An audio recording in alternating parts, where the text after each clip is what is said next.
राधे राधे दोस्तों। हो गई है द्रौपदी के स्वयंवर की शुरुआत। तो चलिए आज का पूरा एपिसोड आपको बताते हैं। लेकिन अगर अभी तक आपने चैनल को सब्सक्राइब नहीं किया है तो चैनल को सब्सक्राइब कर ले। साथ में वीडियो पसंद आए तो इसे लाइक शेयर जरूर कीजिएगा। शो की शुरुआत होती है जहाँ पर द्रौपदी अपने स्वयंवर के लिए तैयार हो रही होती है।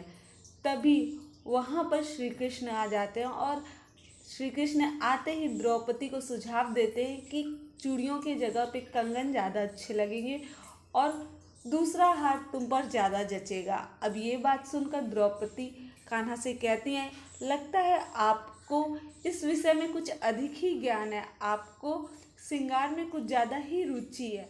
श्री कृष्ण कहते हैं, यदि मैंने श्रृंगार कर दिया तो फिर किसी की नज़रें तुमसे नहीं हटेंगी, देवी देवता भी तुमसे नजरें नहीं अपनी हटा पाएंगे। मैंने जिसका श्रृंगार किया उससे देवी और देवता भी देखते रह जाते हैं, उसके सुंदरता का कोई जोड़ ही नहीं रहता है। तभी वहाँ शिखंडिनी आती है और वो द्रौपदी को सुझाव देती है कि युवराज दुर्योधन या फिर अंगराज कर्ण से विवाह करना चाहिए और हस्तिनापुर जाना चाहिए, क्योंकि यहाँ पर यही दो महारथी योद्धा प्रतीत होते हैं। तभी श्री कृष्ण कहते हैं कि ये स्वयंवर द्रौपदी का है और उसे अपना वर चुनने का पूरा अधिकार है, इसलिए हमें अपने सुझाव नहीं देने चाहिए। और वो ऐसा कह के शिखंडिनी से कहते हैं, चलिए हमें यहाँ से प्रस्थान करना चाहिए। प्रतियोगिता स्थान पर महाराज ध्रुपद सभी योद्धाओं का स्वागत करते हैं और सबसे अंत में आते हैं श्री कृष्ण। और जैसे ही वो आते हैं महाराज ध्रुपद बोलते हैं कि ये प्रतियोगिता में भाग नहीं लेंगे, ये हमारे शुभचिंतक के रूप में स्वयंवर में पधारे हैं। अब जैसे ही पांडव श्री कृष्ण को देखते वो समझ जाते हैं कि ये ही माधव और यही कुम्हार हैं, ये हमको यहाँ तक लेकर आए हैं। और श्री कृष्ण के बारे में अर्जुन बताते हैं कि ये हमारे भ्राता भी हैं। श्री कृष्ण आते ही स्वयंवर का श्रीनाथ करते हैं और स्वयंवर की शुरुआत होती है। सभी योद्धा एक एक कर आते हैं और उस धनुष को उठाते हैं, लेकिन धनुष को कोई हिला तक नहीं पाता है। ये देखकर द्रुपद थोड़ा चिंतित हो जाते हैं। अब बारी आती है दुशासन की। दुशासन धनुष को उठाता है लेकिन वो धनुष को उठा नहीं पा रहा होता है।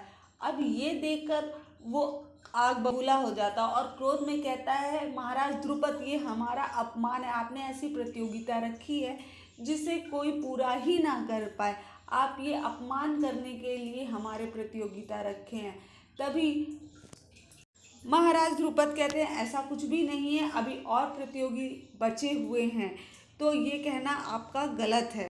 वही दाऊ भी चिंता जताते हैं और वो पूछते हैं, कान्हा आखिर ये स्वयंवर की शर्त पूरी कौन करेगा और कौन बनेगा तुम्हारा धर्म सारथी? तभी श्री कृष्ण कहते हैं, वही मेरा धर्म सारथी बनेगा जिसके अंदर धैर्य, साहस और पराक्रम होगा, जो तीनों कसौटियों पे खड़ा उतरेगा। अब बारी आती है दुर्योधन की। दुर्योधन अपने बल पर अहंकार करते हुए धनुष के पास आते हैं और उस धनुष को उठाने की कोशिश करते हैं, लेकिन धनुष हिलता तक नहीं है। अब ये देखकर तो सभी राजा हंसने लगते हैं और दुर्योधन को आ जाता है क्रोध। वो क्रोध में जाकर बैठ जाता है। अब अंगराज कर्ण की बारी आती है। अंगराज कर्ण जैसे ही उठते हैं उनके पूरे शरीर पर कवच बन जाता है, जो कि उन्हें सूर्यदेव से प्राप्त हुआ होता है। ये देख के फिर से शिखंडिनी द्रौपदी से कहती हैं कि द्रौपदी विचार छोड़ दो अपने पसंद का वर चुनने के लिए, और देखो ये कितना महारथी है, इसी से विवाह तुम कर लो। अब द्रौपदी श्री कृष्ण से पूछती हैं कि क्या कर्ण ऐसा कर सकते हैं, वो इस धनुष को उठा सकते हैं? तभी श्री कृष्ण कहते हैं, हाँ, इस संसार में 3 ही व्यक्ति ऐसा कर सकते हैं, उनमें से एक है कर्ण। अब ये बात सुन के द्रौपदी बहुत ज़्यादा चिंतित हो जाती हैं और वो कहती हैं कृष्ण से कि क्या कर सकते हैं। अब तो श्री कृष्ण कहते हैं, विवाह तुम्हारा है, तुम्हें विचार करना है कि क्या कहना, अपनी मन की बात तुम रख सकती हो।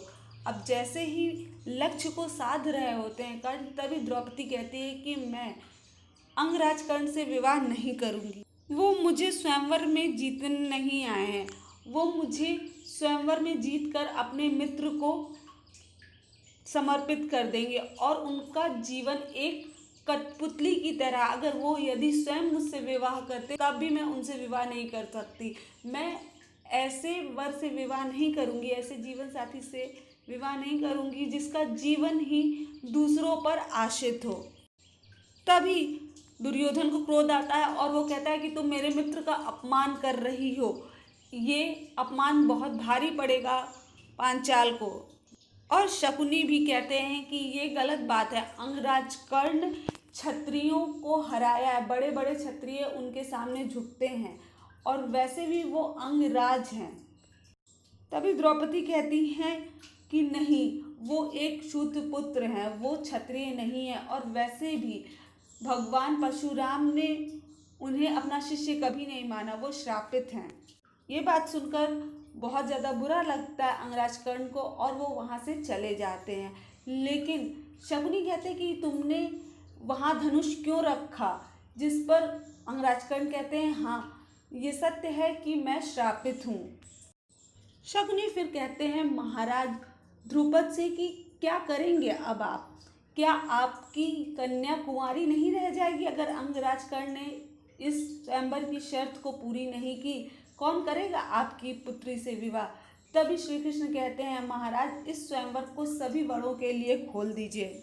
महाराज ध्रुपद ऐसा ही करते हैं, वो सभी वरों के लिए स्वयंवर को खोल देते हैं। अब जैसे ही वो स्वयंवर को सबके लिए खोलते हैं, अर्जुन जो कि ब्राह्मण ऋषि होते हैं उनको उसमें भाग लेने का मन होता है, लेकिन वहाँ भाग लेने के लिए युधिष्ठिर मना करते हैं, कहते हैं कि हमें वहाँ पर भाग नहीं लेना चाहिए, तुम ऐसा करोगे तो हमारा भेद खुल जाएगा। लेकिन तभी अर्जुन समझाते हैं कि ये कुछ भी संयोग नहीं है, ये सब कुछ पूर्व निर्धारित है और श्री कृष्ण पहले से हमारे बारे में जानते थे, लेकिन उन्होंने हम पे ये जाहिर नहीं किया और हमें यहाँ तक ले आए, तो हमें इस स्वयंवर में ज़रूर भाग लेना चाहिए। और वो स्वयंवर में भाग लेने के लिए खड़े हो जाते हैं। वो जाकर स्वयंवर की शर्त को पूरी करना चाह रहे होते हैं। तभी दुशासन और दुर्योधन कहते हैं कि तुम एक ब्राह्मण हो, क्या कर पाओगे ज्ञान देने के अलावा, तुम जहाँ से आए हो वहीं जाकर बैठ जाओ। लेकिन अर्जुन कहते हैं कि ये स्वयंवर महाराज ध्रुपद का, ये धरा उनकी है, तो वो अगर कहेंगे तो मैं इसमें भाग नहीं लूँगा। अब महाराज ध्रुपद कुछ कहने ही वाले होते हैं, तभी श्री कृष्ण कहते हैं ये स्वयंवर तो द्रौपदी का है, उसे निर्णय लेने दीजिए। जब महाराज ध्रुपद द्रौपदी से पूछते हैं तो वो तुरंत ही तैयार हो जाती हैं, क्योंकि वो तो पहले से ही चाह रही होती हैं अर्जुन ये प्रतियोगिता जीते, यानी वो ब्राह्मण प्रतियोगिता जीते। अब अर्जुन सबसे अनुमति लेके धनुष को उठाने जा रहे होते हैं। तभी आज का एपिसोड खत्म होता है। आने वाले एपिसोड में आप देखोगे अर्जुन उस प्रतियोगिता की शर्तों को पूरा करेंगे और द्रौपदी से विवाह करेंगे। शो काफ़ी ज़्यादा इंटरेस्टिंग होता चला जा रहा है। आपको कैसा लगा आज का एपिसोड कमेंट बॉक्स में ज़रूर बताइएगा। तो मिलते हैं आपसे अगले वीडियो में। वीडियो को लाइक शेयर सब्सक्राइब जरूर कीजिएगा। Thank you.